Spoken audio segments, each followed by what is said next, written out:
Nous sommes le 14 juillet 2013 et là on retrouve Serge et Sergueï dans l'hélicoptère en route vers le camp de base du Rontengri. Donc là on va les voir pendant la période d'acclimatation. Ils vont aller sur le Rontengri par la voie normale.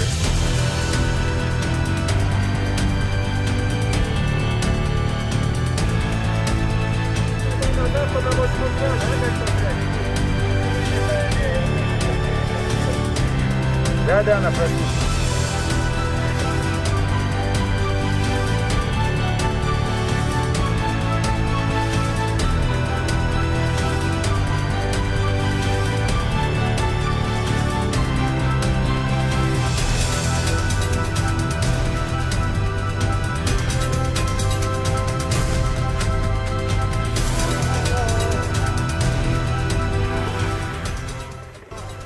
Ça s'appelle l'acclimatation. Donc, okay, a big thank you to these people who had make aspirin. Yes, because it's very useful. Et ici on les retrouve toujours dans leur période d'acclimatation en route vers le camp 4.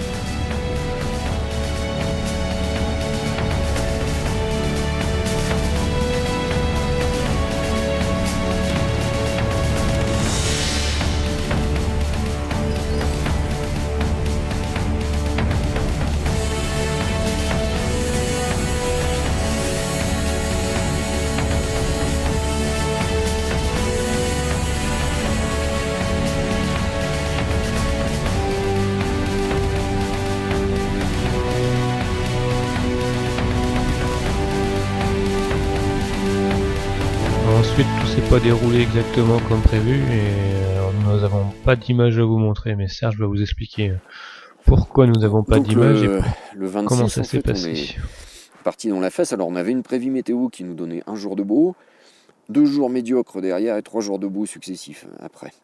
Donc en fait nous notre plan c'était pendant le jour de beau on monte, on se cale dans une crevasse qu'on avait repérée à 5003 et puis là si c'est trop mauvais on attend et puis après on aura les 3 jours de beau quoi.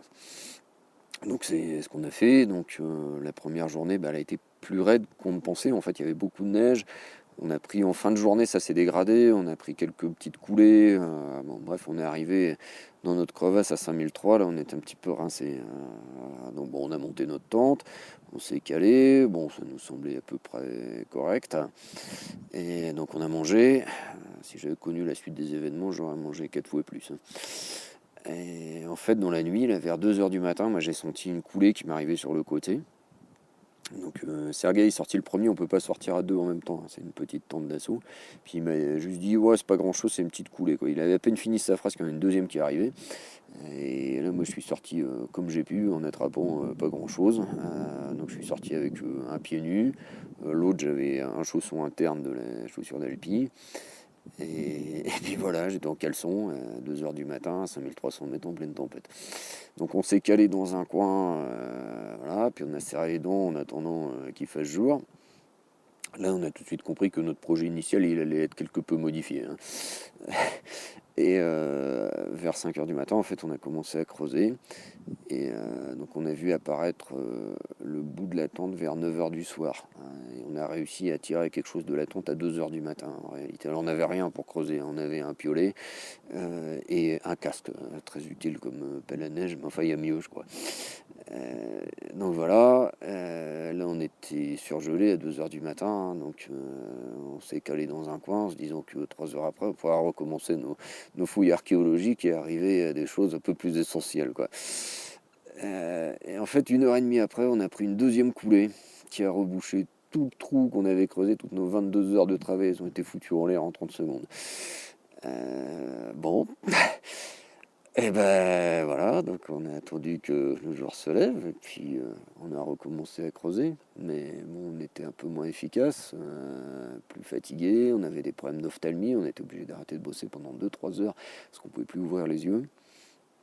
Et Alors on a vu l'hélicoptère qui est resté très loin de la paroi, ils ne pouvaient pas approcher à cause du vent, et donc eux ne nous voyaient pas en fait. Donc ils ont pris des photos qu'ils ont agrandi au camp de base, et puis là ils ont vu qu'il y avait que les deux Lascars, et ils étaient à l'endroit où c'était prévu qu'ils soient, donc finalement ils devaient sans doute avoir un problème de radio, mais ça avait l'air d'aller pas si mal que ça. Voilà. Puis nous on était comme des ânes là. Donc on a recommencé à creuser. Et en fait, vers 17h30, on a pris une troisième coulée qui a à nouveau rebouché tout le trou qu'on avait creusé. Et là, donc, on a décidé qu'il fallait qu'on descende. Sinon, c'était simple, on allait crever là. Et donc, on a un peu discuté. On a décidé qu'on descendait le lendemain matin. Donc, on a passé la nuit la plus froide qu'on ait jamais passée en montagne. Et donc on est descendu le lendemain matin, alors on n'avait rien, on avait un piolet pour deux, on avait quelques sangles qu'on avait mises bout à bout, ça faisait 7 mètres, on n'avait pas de chaussures, on n'avait pas de crampons évidemment, donc il était hors de question qu'on redescende dans notre voie d'ascension, on n'avait pas de corde pour faire de rappel, donc on est redescendu sur le côté en fait dans des coulées d'avalanche, dans un truc on va dire, une voie originale hein, mais un peu malsaine hein, quand même. Donc on est redescendu comme on a pu, on y a passé la journée et puis on a atterri au camp 1 à la nuit tombante. Et là il y avait des êtres humains, donc on a pu manger, boire, se réchauffer. Et le lendemain encore, donc on est reparti au camp de base où là il y avait un médecin qui a pu m'apporter les premiers soins et donc je lui dois mes orteils. Hein, il y a tous les morceaux, ils m'ont rien coupé. Merci docteur Havas. Voilà. C'est comme ça qu'on a lutté contre l'esprit bourgeois dans cette affaire. Et puis sinon la vie continue, et puis l'alpinisme aussi. Voilà. Mais dis-nous Serge, c'est quoi exactement lutter contre l'esprit bourgeois? Alors on est dans une super situation là. On est à 4000 mètres dans une cabane qui prend l'eau. On est en train de manger un truc à chier. Bon vous dites c'est la merde, mais non. Il faut positiver. Il faut dire, on fait un truc vachement bien. Déjà je retire mon chapeau. Et puis on fait un truc vachement bien, en fait on lutte contre l'esprit bourgeois. Carrément, on est venu là pour faire ça. Est-ce que vous voyez ce que je veux dire? Alors, l'esprit bourgeois, le truc qui dit ouais, tu rentres chez toi, nana, me péter une bière au frigo, regarder la télé, les informations, l'autre crétin là qui va nous raconter des couilles au soir, Marine Le Pen qui a fait 3% de plus que d'habitude, bon d'accord. Et ben non, mais ça c'est l'esprit bourgeois, tu rentres chez toi là, voilà, là tu mènes une vie héroïque. Là tu vois il fait un ton de merde et tout, t'es là, super truc là, de la paella, dans la classe quand même, bon. Et voilà, donc c'est héroïque. C'est bien ça. Vous bien c'est héroïque. Tout de suite ça, mais Le mal de crâne passe un peu mieux. Une grosse tarte là, dans la neige et tout.